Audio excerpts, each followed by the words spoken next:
लगती है। कोठे से उतरती आमा पायजन लगती है।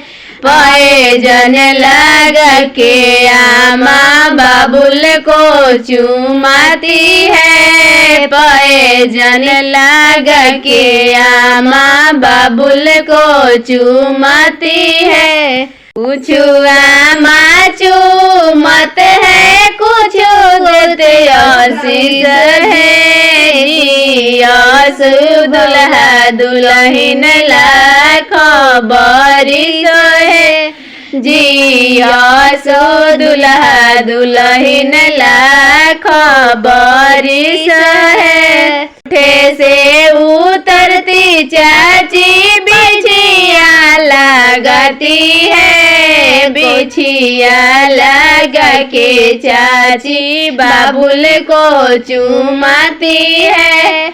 बिछिया लगा के चाची बाबुल को चूमाती है। कुछ चाची चूमत है, कुछ देती आशीष है। जियासु दुल्हा दुल्हन लाखों बरिस है। जियासु दुल्हा दुल्हन लाखों बरिस है।